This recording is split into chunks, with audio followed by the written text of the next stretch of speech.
Hey, folks. Erick Stakelbeck here. Welcome to a Watchman Newscast live stream. It is Thursday, December 15th. Time flies. Wow. We are here. We're midway through December already. Christmas is upon us. Hanukkah begins actually in a few days. So it's kind of cool. Hanukkah and Christmas will converge this year, which is pretty cool. So we've got a lot to discuss today on the live stream, and we have a shorter amount of time today to do it. I don't see the chat yet. Daniel, do we have people joining us here chatting? Let's see. Slowly trickling in. Okay, everyone. I know a lot of times we do the live streams on Wednesday. Today's on a Thursday, so it's a little bit different. But just in terms of my schedule today worked better. So thanks for joining us. We've got a lot to dig into. Still, coalition talks going on in Israel right now. Benjamin Netanyahu obviously looking to build that brand new coalition. He's already built it. That's not the issue, folks. Right now, he's trying to solidify it and take the helm and start the government. So right now, these negotiations go on. And this is the dicey part, of course. The negotiations go on and they try to solidify things and kind of break it down and come to a conclusion that satisfies everyone, which is not always easy, of course. But that's what they're doing right now. I was able to interview Prime Minister Netanyahu a few days ago on Sunday, December 11th, from New York City. More on that in a minute, but let's give it a minute here. We have people joining now, thankfully. I see some people joining. Usually we've got a very active chat room even before we start. But now we have people trickling in, which is all good. And before we're done here, we will have thousands of people watching us, and we will have people from around the world with us here on the Watchman Newscast live stream. So welcome, everyone. Great to have you all with us. We have someone from Pakistan with us right now, which is amazing. And that's what I love about the live streams, folks.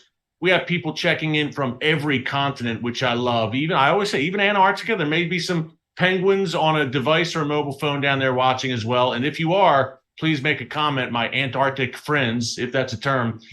But we're going to talk about Bibi and what the plans are for the new government based on my conversation with him on Sunday, which, folks, was a fascinating conversation. Look, we were supposed to get 25 minutes with the incoming prime minister. He gave us 35. So it was a wide-ranging, fascinating discussion. And he laid out, we talked about his new book, of course, Bibi, My Story, which is absolutely excellent. Talk about a fascinating read. Hey, as we mentioned at the top, it's the holiday season. Christmas, Hanukkah, they're here. This is a great gift, folks. Netanyahu's autobiography, Bibi, My Story, which he wrote in longhand. Pretty amazing, huh? He actually wrote this in longhand. It took him about a year. Remember, he was out of power for about a year, from June 2021, a little over a year, until he was reelected in November 1st. But now, as I mentioned at the top, we have the coalition negotiations. But he wrote the book in the meantime. It's a great read. So I interviewed him about the book and a few things that we want to talk about today, kind of centering on my conversation with the prime minister. Number one, what are his goals for the new Israeli government that he will be leading? Any day now, it should be, folks. These coalition talks should be wrapping up. 3 goals that he laid out that he wants to accomplish with this new government. And if you see the title of this live stream today, I don't understate when I say these 3 goals, if Netanyahu's government is able to accomplish them, as I say in the title, it could transform the Middle East forever, or at least until Jesus returns. Let's say that. It's that big. And they won't surprise you, but he is driven. The 3 goals I'm going to lay out won't surprise you, but what is different about Netanyahu saying it is that he's a man of action. And it became clear in my interview with him the other day that he takes a lot of inspiration from Winston Churchill, a guy I take a lot of inspiration from as well, one of my heroes. Netanyahu, I believe, sees himself as a modern-day Churchillian figure. Churchill saw the gathering storm of Nazi Germany. He sounded the alarm about it. He was a true watchman. The world didn't want to hear it. Western leaders did not want to hear it. But Winston Churchill said it anyway. And guess what, folks? He was right. You have to see echoes of that in Benjamin Netanyahu, who has been sounding the alarm about the Iran nuclear threat for years, and Western leaders don't want to hear it. Have you ever seen that picture? I'm not comparing the leaders to monkeys. No one get it carried away here. But the picture of the three monkeys, one's covering its eyes, one's covering its ears, and one's covering its mouth.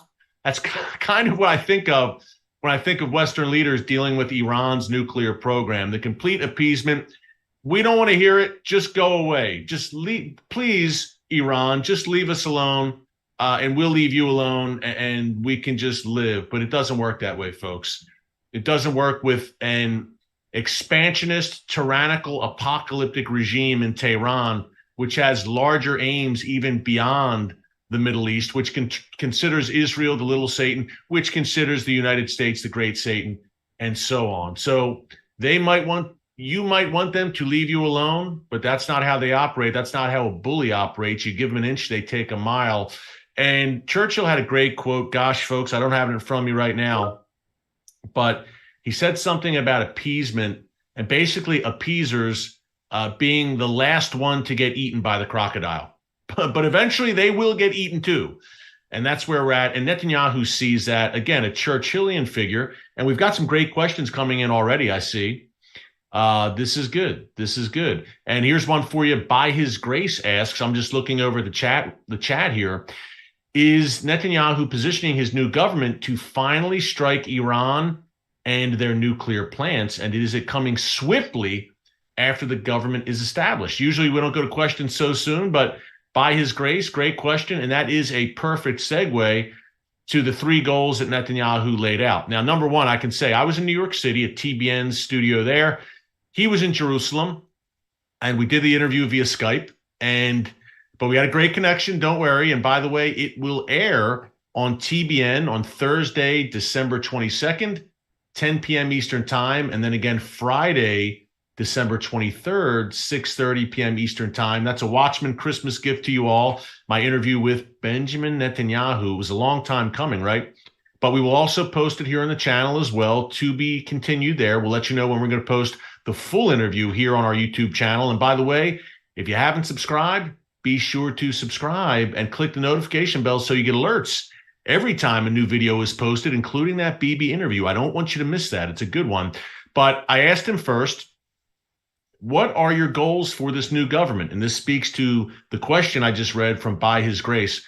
He said three main things. He said there are many, there's dozens, but three main goals for this new government I'm about to lead. Number one, stop Iran's nuclear program. Number two, expand the Abraham Accords. And number three, continue to build Israel into the world's leading high-tech and technological powerhouse, into a world economic powerhouse. You think of what God said to Moses, I will make you the head and not the tail of the nations. Tiny Israel, the size of the state of New Jersey, punching far above its weight once again. And as I mentioned at the top, Benjamin Netanyahu is a man who has large goals. He's a man of ambition in a good way, not ruthless, just vanity type ambition. Ambition in terms of making Israel stronger and more secure. That's a good ambition to have. In terms of strengthening the Jewish people and the people of Israel. These are good ambitions to have, and that's the kind of ambitions any leader should have, to make their nation stronger, and that's what Netanyahu wants to do. So number one, there's the quote. Mark Harrison in our chat shares it from Churchill. An appeaser is one who feeds a crocodile, hoping it will eat him last. Winston Churchill, folks, I encourage you over the holidays, if you got a few spare moments, just check out, you can do an online search, or even better, read a book about Winston Churchill that contains, you can find his quotes, quote after quote from Winston Churchill. Another one I love is, if you're going through hell, keep going. Churchill said, keep going till you're through it, till you're out of there. So he's got some great, great quotes. That's only the tip of the iceberg. But number one, let's start with number one. His three main goals, Netanyahu, according to what he told me in my exclusive Watchman interview with him the other day, stop Iran, Abraham Accords, build Israel into an economic powerhouse, stop Iran. We've been saying here on the newscast that this is inevitable, right? This is a collision course. By the way, if you're just joining us, send along questions. We're going for about 40 minutes today, 45 minutes today. I have to go coach my daughter's basketball game after the live stream, which is a fun thing after talking about nuclear weapons. So send those questions in now. We're going to get to them a little bit earlier today, okay? But we've been talking for months here about the coming Israeli strike that Israel's been training for months in large-scale military drills against Iran's nuclear facilities. Folks, it's happening. I'm not saying it's happening tomorrow, to answer the earlier question, but it's coming, and no one wants to see it, but it is inevitable. Not because Israel wants it. They want anything but that. But because Iran is relentlessly pursuing the world's deadliest weapons. They're not going to give up. As the former Iranian president Mahmoud Ahmadinejad, remember him, said about 10 years ago, our nuclear program, the Iranian regime's nuclear program, is like a train with no brakes. It's a runaway train that can't be stopped. That's how Iran considers its nuclear program, which means no matter how much you sanction them, which means no matter how much you threaten them, which means no matter how much you wag your finger at them at the UN, without the threat, credible, key word there, folks, credible military threat, you're not going to stop them. And that doesn't mean you actually have to carry out the strike, but it does mean that Iran has to think that you will carry out the strike at any moment. That's a credible military threat. That's peace through strength. But I believe that Israel eventually will have to act because Iran's not going to stop. And this is why Israel continues to act in Syria, and we talk about it on the newscast practically every day, right? These Israeli strikes in Syria against Iran and its proxies. Wow, another great question from Andrew W., by the way. Will the third temple be built during Bibi's new tenure? Stay tuned. We'll talk about that in the Q&A. That's a teaser for you. We call that in TV. But Iran's not going to stop in Syria. They are there to stay, ladies and gentlemen. The Iranian regime has entrenched itself in Syria at Israel's northern doorstep, and they're not going anywhere unless they are forcefully pushed out. They're not going to stop their nuclear program unless it is forcefully stopped. But you might say, Stakelbeck, wait a minute. The Iran nuclear deal, which was signed in 2015, Iran kind of put the brakes on it a bit, and they slowed down their nuclear program. Yeah, but here's the problem. And that's an open question, by the way, if they even slowed down the program. Here's the problem. That deal had a 10-year shelf life. It was signed in 2015, and at the end of 10 years, they called it the sunset clause. The sun sets on the deal. So Iran's leaders, folks, look, these are no dummies. These aren't guys in caves. The game of chess was created in ancient Persia, which is modern-day Iran. They're very smart in a diabolical, wicked, evil way. Iran's leaders said, this is great. You're telling me that the United States is going to give us billions of dollars. I mean billions. Some of it delivered in cash, pallets of cash in the dark of night by the Obama administration. So Iran's leaders say, you're telling me the U.S. is going to give us billions of dollars over a 10-year period, essentially? And all we have to do is kind of, at least on the surface, play, not play nice, but not be so open about developing nuclear weapons. And we'll get billions? Iran's saying this is great. We've got plenty of time. They are nothing if not patient. We've got all the time in the world. We've got years to wait. We'll get there eventually. Ayatollah Khamenei, the leader of Iran, the supreme leader, wrote a book a few years back. Oh gosh, I guess this was about 5 years back, saying that Israel has 25 years left of existence. That's it, before it's wiped off the map. His words. He's very wrong, and he will have a rude awakening in the not so distant future, I believe. And not only when Israel acts against Iran, but when Yeshua makes an appearance on the world stage and he comes back. But Khamenei said 25-year shelf life, and he said that, gosh, I guess about 5 years ago, 6 years ago. So they're patient. They're saying, okay, we've got 10 years. We've got 10 years. We can wait. We've got the goal. We've got the 25-year goal. Okay. Here we have a troll, not of your need, who's very pro-Iran, so he can be blocked. Yeah, we like to point out the trolls, folks, because you're here. You don't have to be here. You're taking an hour of your time out. You got a lot going on. It's Christmas time. People got a lot going on. They're busy. Yet you're here and you're trying to have a great discussion and ask questions. I'm not going to have Iranian regime Holocaust deniers muscle into the chat and mess with you guys. You don't deserve that. You deserve better. Our watchmen and women on the wall. So good stuff there to get rid of that nonsense. But he's saying, Khamenei, look, we've got years left in our grand plan. We'll take 10 years. We'll take all the money. We'll use that money to build up our missiles, build up our nuclear program, and build up Hezbollah, Hamas, the Houthis, and our various proxies around the region. And then when the 10 years are up and the deal's over, boom, it's a sprint to the bomb. We break out. Genius. Actually, not genius. Really not genius. It doesn't take a genius. Actually, the opposite of genius. It doesn't take a genius to see that was a great deal for Iran. Iran's leaders are saying, wow, you're going to give us billions of dollars over a 10-year period, and all we have to do is pretend to play nice when it comes to developing the bomb? Sure. What does that say about the West, by the way?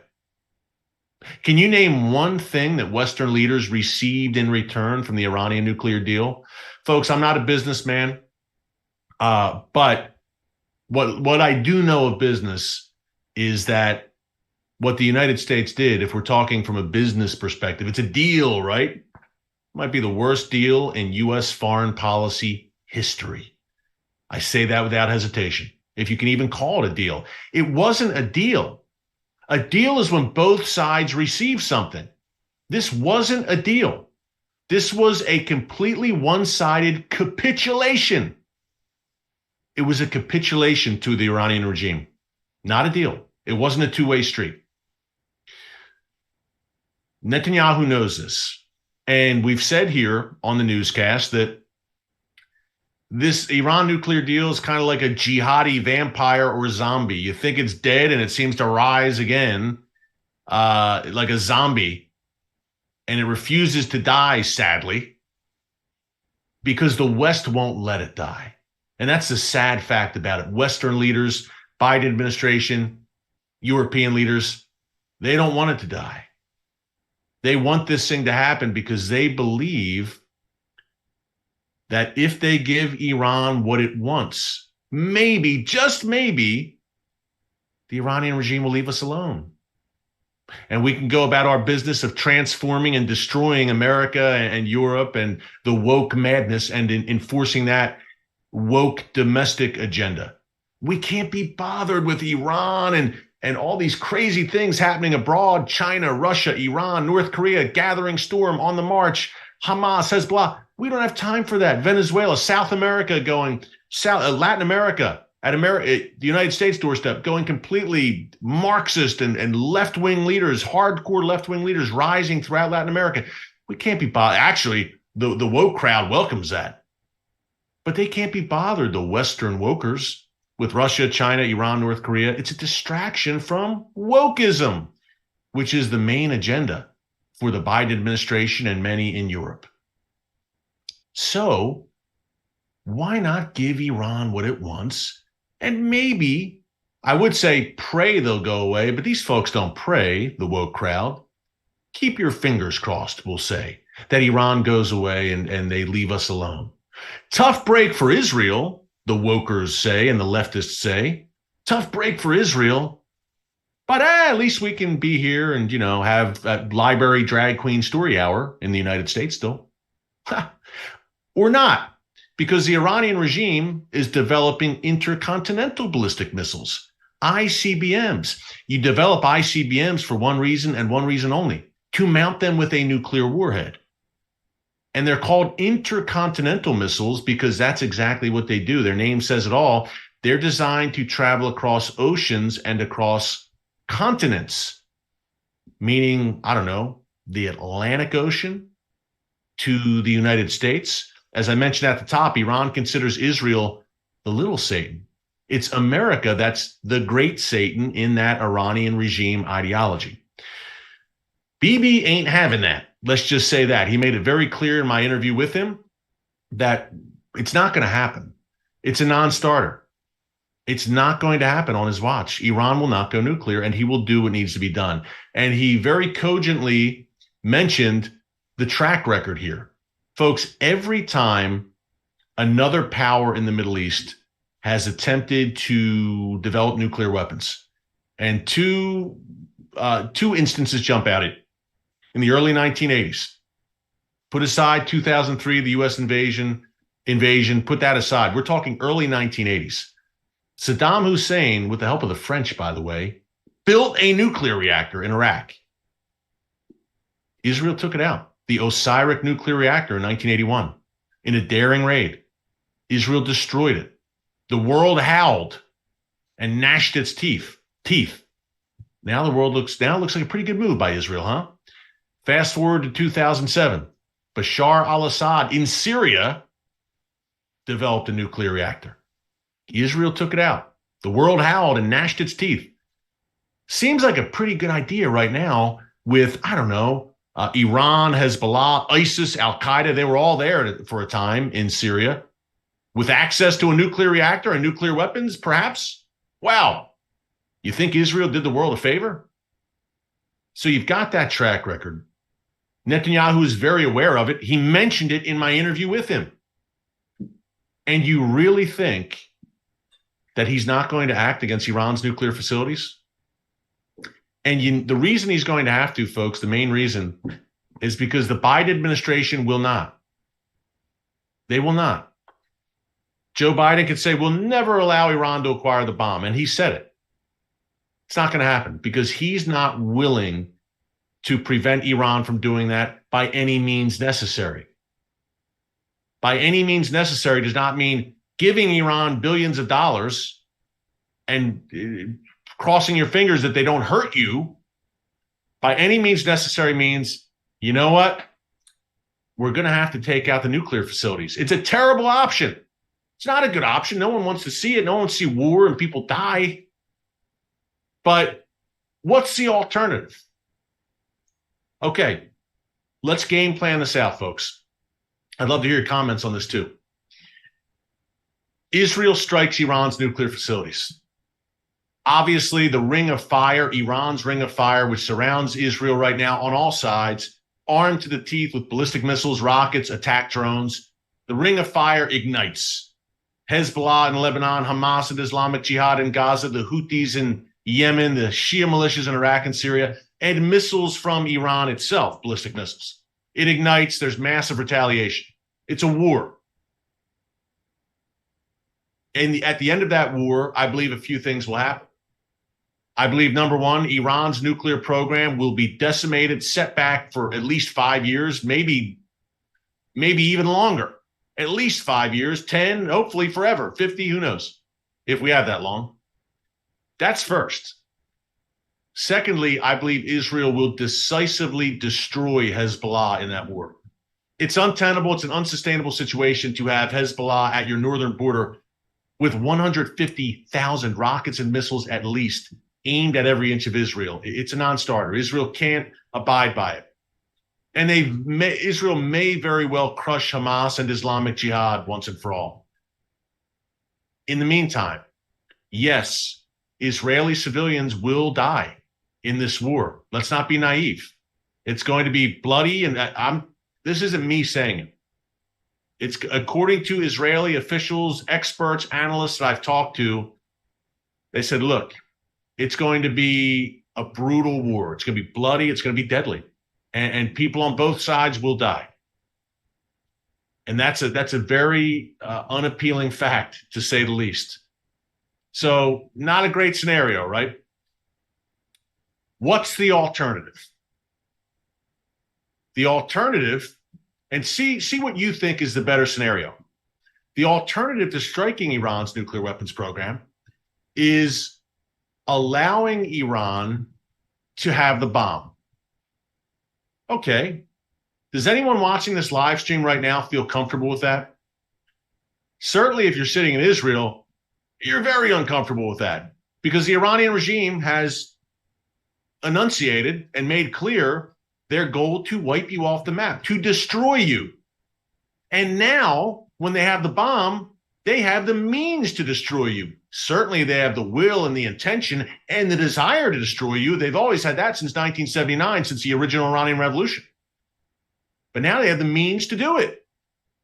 A central pillar, the central pillar of their ideology, of their eschatology, is to destroy Israel, wipe it off the map.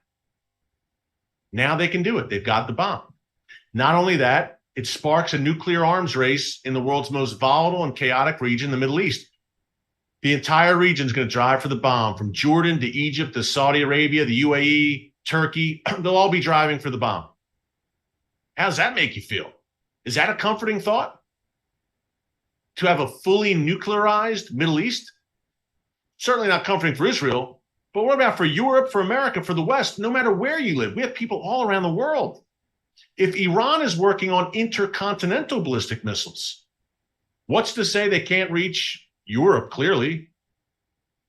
United States, Canada, Central, South America, Africa, the eastern half of Asia. If they got ICBMs, where can't they reach if they get that capability eventually? And again, they're working diligently towards that. So how does that make you feel? But if you're looking at it from an Israeli perspective, all of that, all of the above.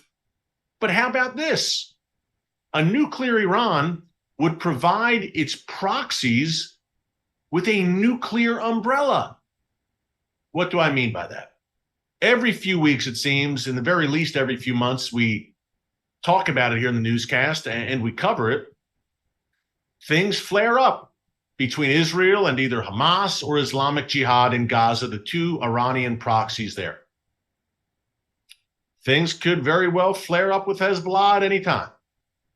Things flare up in Syria, where Israel is striking these various Iran-backed Shia militias. What if the next time things break out in Gaza, and you know there's going to be a next time, I hate to say it, it's common sense. What if a nuclear Iran would say to Israel, if you dare react, if you dare respond, we'll nuke you, we'll wipe you off the map. And maybe Iran doesn't even have to say it. Maybe Israel thinks twice and says, would they really do it? It's not like this is a rational regime. Oh, rational in their own cold, evil, calculated way. I said earlier, these are no dummies in Tehran running the Iranian regime at the helm. These are not dummies. Rational in that they know what they want, the destruction of Israel and more, and they're very tactful in going about accomplishing that goal. Once they have the bomb, maybe some of that tact goes out the window. They may sit on the bomb for a few months, a few years even, and extract concessions from the world and threaten the world and get sanctions relief, etc. in return, billions. The world, the West is clearly willing to give that. But folks, eventually they'll use it. They would use nuclear weapons because their ideology demands it. And why do I believe this? Not only, it's not brain surgery what I do. Anyone watching can do it when it comes to Iran and monitoring their statements, their actions. Everything they say and do indicates that they really do want to wipe Israel off the map. They've verbalized it a million times since 1979, and they've surrounded Israel with a ring of fire on all sides, and they're developing nuclear weapons. So every indication is that they mean what they say. It's not just bluster for domestic consumption. Every indication gives that. Folks, if the 20th century, I've said it before, I'll say it again in case you haven't heard me say it, the century of Mao, Stalin, Hitler, Saddam, Castro, the North Korean regime's rise, Pol Pot, if that century taught us anything, It's that when evil men tell you they want to kill you, you should believe them and take them at their word and respond accordingly. Every one of those dictators I just named, it didn't come out of left field. They were pretty open about what they wanted to do. Hitler wrote Mein Kampf in 1924, 9 years before he came to power in 1933. His evil demonic blueprint was readily available for the world to see. And yet much of the world, including, drumroll please, Western leaders, said, well, he doesn't mean it. We can negotiate with him. He's a reasonable man. Neville Chamberlain, peace in our time. And then there was Winston Churchill, who said, are you nuts? We can't negotiate with this guy. He's demonic. And we know what happened. No one listened. I can't say no one listened. Many in positions of power and influence did not listen. They appeased. Netanyahu's facing the same situation today. Do we learn nothing from history? Do we learn nothing from history? Iran will not acquire the bomb on Netanyahu's watch. I've said on the newscast, no Israeli prime minister would allow that. Sometimes I wonder, after seeing the previous government and Yair Lapid was, whatever Joe Biden said, it seemed that Yair Lapid said, okay, I'll do it. Okay. It seemed like a more junior partner relationship where he didn't stand up for himself and really stand up for Israel's interests when it came to pressure from the Biden administration. I'm thinking of that Lebanon maritime deal, which we talked about here in the newscast. Bibi is a different situation, a different story altogether. 2023, 2024, we shall see, but that showdown is coming. And that opens the prophetic floodgates, obviously. That's a precursor, I believe, that Israeli strike to the war of Gog and Magog that we read about in Ezekiel 38 and 39, the book of Ezekiel, chapters 38 and 39, where I believe that war may very well be a war of revenge on the part of Iran and Russia and Turkey and their allies in the wake of that Israeli strike where Iran is left licking its wounds. Remember, Russia and Iran right now, folks, are thick as thieves, no pun intended. That relationship is very close. It's a strategic military partnership, and it's growing every day. Do you think Russia is going to be happy about Iran getting its nose bloodied on the world stage by Israel? Especially not when Russia has, I don't know, thousands of troops in Syria at Israel's northern doorstep right now. And especially since Russian-Israel relations have already been unraveling, and since Israel has really given Russia a black eye for years, carrying out strikes against Russia's allies in Syria, like Iran and Hezbollah, under the noses of Russian soldiers. Folks, eventually, it's going to all come to a head. It's a slow burn, but it's coming. I take no joy in that, but you don't watch me to hear about fairy tales. It's not all sunshine and lollipops. This is real. And that's why you watch the Watchman News channel. That's why we have over 500,000 subscribers. Number one, because God Almighty has put us in the position that we're in. But number two, because you're coming here for the truth. You don't want sugarcoating. This is no time to mince words. It's coming. Don't take my word for it. Take Ezekiel's word for it. So I do believe that the strike that's coming against Iran's nuclear program, I don't know. Will it happen under Netanyahu? I don't know. But certainly we probably moved closer in that direction now that he has formed this new government. Closer in that direction of the showdown with the Iranian regime. And there's no love lost there. The Iranian regime really, they have a special animus for Netanyahu because from 2009 until 2021, I mean, it was just shot after shot against Iran, knocking Iran on its heels under Bibi's leadership. He really aggressively went on the offensive. And Iran remembers. And they better fasten their seatbelts. And I'm sure they are. They know it's coming, and Bibi is ready. He didn't say this in the interview that I conducted with him last week, but a few months ago, back in April, I was with an evangelical delegation of evangelical media members led by my friend Joel Rosenberg, and we met with the prime minister off the record. We didn't interview him, but one thing I can say is we asked, why are you coming back? Remember, folks, Prime Minister Netanyahu is 73 years old. He could be off on the Mediterranean in Caesarea, kicking his feet up and enjoying retirement. Yet he came back. He knew what he was going to face. The buzzsaw of the UN and the quote-unquote international community, anti-Israel haters, many of them. He knew he was going to face Iran. The leftist Israeli media that's been out to get him and his family, he knew he was going to face it. Yet he came back anyway. Why? Why would anyone subject themselves to that? One word, Iran. He sees himself as a man of destiny, a Churchillian figure. I'll say it again. So if the main reason he's coming back is Iran, does anyone watching this live stream right now really think that he'll allow Iran to acquire the bomb? He's 73 years old. He's coming back to stop Iran. He said it. So that leads me to believe he's going to stop Iran. So we came a lot closer on November 1st when Bibi won the Israeli election to that becoming a reality. Let's go to number two. We have a few minutes. We got to get to questions. Number two, expanding the Abraham Accords. I know there's mixed feelings about the Accords here among our viewers. Saudi Arabia. He mentioned Saudi Arabia by name. That's going to be the big push, folks. Over the next few months, you will see the next year or so, I believe, 2 years. It could happen relatively soon that Netanyahu will make peace or will make a strong push to. I'm not guaranteeing it's going to happen.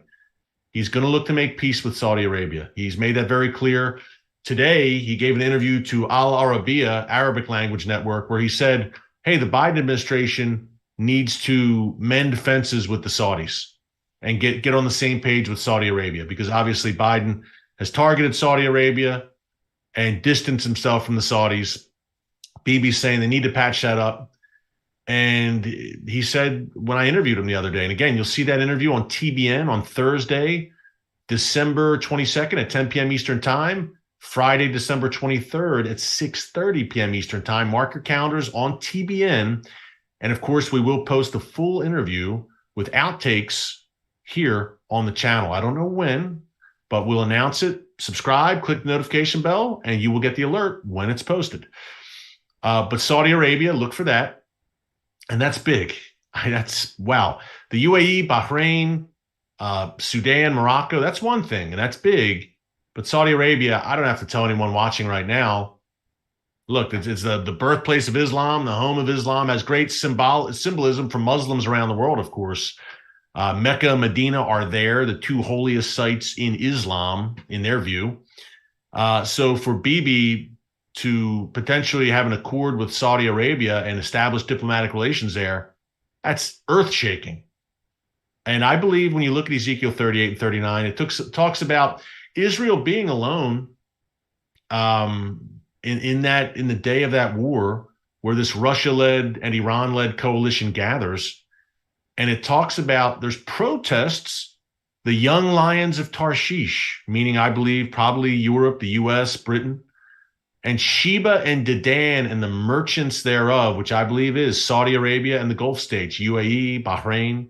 They protest and say, why are you doing this to this Ezekiel invasion force? What they protest it loudly, but they don't intervene, it seems, according to the Bible. So I believe the Saudis, it makes a lot of sense, right? If there is diplomatic relations between the Saudis and Israel, that's what we see. Last thing he mentioned, the three main goals for this new Israeli government. Last thing was continuing to build Israel into an economic powerhouse, high-tech scientific powerhouse. So number one, stop Iran. Number two, expand the Abraham Accords. Number three, Israel as a Silicon Valley in the desert, a high-tech economic powerhouse and hub, amazing medical breakthroughs. I've said many times, if there is a cure for Alzheimer's or cancer found in the next few years, I firmly believe there's a very good chance it will be found in Israel. God has harnessed the genius of the Jewish people in this one tiny nation, the size of the state of New Jersey, and it is blessing the world. And Genesis 12:3 says, it's a foundational verse for the Watchman. God says to Abraham, I will bless you, those who bless you and your people, the people of Israel. I will curse those who curse you and you, the people of Israel. But often forgotten is the next line. God says, and through you, all peoples on earth will be blessed. And look at how Israel's blessing the world with these amazing scientific, medical, high-tech breakthroughs. So 3 things to keep an eye on. Remember, Netanyahu really revolutionized Israel's economy. You may not know this, but in the early days of Israel, refounded in 1948, Israel was first few decades to the late 70s when Menachem Begin finally became prime minister, the first conservative prime minister. Israel was very socialistic. Netanyahu really changed all that. And now the wheels are off, and in a good way, and they're off to the races, their economy. So, and during COVID, many economies struggled mightily, but Israel stayed steady. So very interesting. Okay, let's get to the questions. I did want to talk about the Temple Mount. I think we have a question about it, so we can get to it there. Will the third, Andrew W. asks, will the third temple be built during Bibi's new tenure? I think what you will see, Andrew, is a move towards that. I'm not saying it will be built during Bibi's tenure. What I am saying is this. There are members of this coalition that he's in the process of forming who are very pro, let's build the third temple on the Temple Mount, and we want it now. And these are loud and influential voices. So you will see a push for that. You'll hear more about it, number one. Secondly, you're going to see a real push for Jews to pray on the Temple Mount, even larger at first than building the third temple, a push for Jews to pray atop the Temple Mount, where both temples once stood and where the third temple will stand. So that's big. Look for that. And that brings me to the Temple Mount point I was going to hit on. We didn't have time, but that could be the trigger for a major war between Israel, Hamas, Islamic Jihad, for sure. Hamas is already threatening Israel, saying, don't you dare change the status quo on the Temple Mount, meaning don't you dare let Jews pray there. We had David Rubin here on the live stream last week, and he said, look, Jews are already praying atop the Temple Mount. They're just doing it quietly. And we're seeing record numbers of Jews visiting the Temple Mount in the past year alone in particular. So could the third temple be built? It depends on, it will be built. The Bible's clear. The sad part of that is the Antichrist will eventually sit in that temple and declare himself God. Let's not forget about that. But could it be built during Bibi's tenure? He's 73. It depends on how long he's at the helm. Folks, you could see a massive Middle East war and the dust settles, and then someone rides in on a white horse, and you know who I'm talking about. His initials are AC, to broker a peace. And part of that peace is allowing the Jewish people to build their temple once again in Jerusalem. Hey, we live in tumultuous times, perilous times. These are Bible times. These are prophetic times. You will see a groundswell build for the third temple, I believe, in the coming years, no doubt. Let's see. More questions. Rich Patton asks, what is Bibi's position on rebuilding the temple? I don't know that Bibi has ever stated publicly, one way or the other, his feelings on that.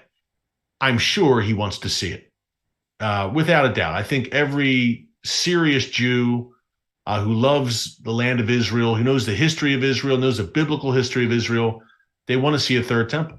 So I'm sure in his heart, Bibi wants to see that. Again, I've never heard him verbalize that. Maybe I missed it. I've never heard him talk about that publicly. He has said, look, we're not going to change the status quo on the Temple Mount. He has said that, but that was in the past. Now he's got this right-wing government that is going to be saying, we want to change the status quo on the Temple Mount, and we'll see where it goes. I think in his heart of hearts, he'd love to see a third temple. I think in his heart of hearts, he believes Jews should pray on the Temple Mount. But he hasn't said that publicly yet because he's got the toughest job in the world. The prime minister of Israel, in my view, is most likely the toughest job in the world. The relentless pressure, international pressure. So on one hand, he's weighing the constant international pressure and on the other hand, trying to keep Israel safe and strong and secure and less isolated. So let's see what happens. But I think I'm sure in his heart, that's where he's at, Rich. Great question. But he's not going to say that publicly, at least not yet. Let's see. Things are moving so fast. And in today's Middle East, expect the unexpected. Okay. Let's see here. Scott J. and Paul Barth ask, when does BB come back? I interviewed him on Sunday, December 11th, a few days ago, and he said we should have this thing wrapped up soon. The coalition. He just got an extension. Oh, Lord, I think that extension might last until December 21st. He's got only a little bit of time. He's got to nail down this coalition. It seems like he's at the finish line. So soon, very soon, he should be in the prime minister's seat. It could be tomorrow. It could be 2 days from now. But there is a deadline that he was just given. And gosh, I think it might be December 21st. Don't quote me on that. But it's coming up. So he's got to do it. This is it. He's got to form the coalition. So he'll be back in a week, less than a week. Israel, I like that handle, says, was Abraham born in what is now modern day Iraq? Yes. People believe U-R, that the Bible talks about, was perhaps in southern Iraq, which would be modern day Basra. In that region is very hot. I can tell you that much. I've been to Iraq. I've been to the northern half of Iraq. I have not been that far south. But yes, Abraham was born in modern day Iraq. Iraq, Iran, these are Bible lands. Jordan, this is a Bible land. Lebanon, Tyre, it's a Bible land. Okay, these are all Bible lands. Israel, obviously, the main. Okay. Let's see here. We have time for one more question, guys. Let's see here. Pardon me, just 1 second. Looking for one more question. Osin Finn. I believe Osin or Osine Finn asks, I believe you're probably Irish, and this is an important issue to you because an Irish soldier was killed yesterday. He was working for the UN, UNIFIL. Eric, what's your opinion on the attack on UNIFIL troops in Lebanon by Hezbollah last night? Would love to hear your thoughts on that. Still information trickling out about that. But apparently Hezbollah, I don't know if Hezbollah opened fire. I find it unlikely that Hezbollah would intentionally open fire on UN troops and open that can of worms and draw the attention to themselves. Hezbollah has been very canny and very effective in the past several years in building up their arsenal under the noses of those UNIFIL troops in southern Lebanon. So I don't think Hezbollah would want to draw attention to itself like that. But what will the UN's response be? What's the UN going to do? It's horrific. It's tragic. This Irish soldier lost his life. What's the UN going to do? Is the UN suddenly going to hold Hezbollah accountable? No, sadly. Will they pull back UNIFIL troops out of southern Lebanon? Perhaps. Perhaps Hezbollah is sending the UN a message. And Hezbollah, by the way, is saying it was an accident. So, which it wasn't, I'm sure. But what I'm saying is, I don't think Hezbollah would so openly and aggressively just walk up to UN soldiers and blast them and say, yeah, we did it. Now get out of here. What Hezbollah will do, they're much more savvy. They killed a soldier, a UNIFIL soldier, and then they'll say, oh, man, that's such a shame that happened. Sorry about that. But read between the lines. Sorry about that. And we can't guarantee it won't happen again if you don't leave. So that's the game Hezbollah is playing. Why? Because Hezbollah knows that showdown with Israel is coming. They don't need UN soldiers in the way. Not that UN troops would do anything, but Hezbollah wants the field cleared in southern Lebanon. Let's say that. Great live stream today. Sorry to end a little early. I have to go coach basketball. Not have to. I like to do it. I love going to coach my 12-year-old daughter in basketball. It's a lot of fun. And it was fun being with you guys today. Until tomorrow, thanks for joining us here on The Watchman. God bless you. And remember, never hold your peace. Hey everyone, thanks for checking out the Watchman Newscast. If you enjoyed this episode and want to see more, make sure you go ahead and hit the like button, click subscribe, and tap the bell icon to turn on notifications for new Watchman Newscast episodes every weekday.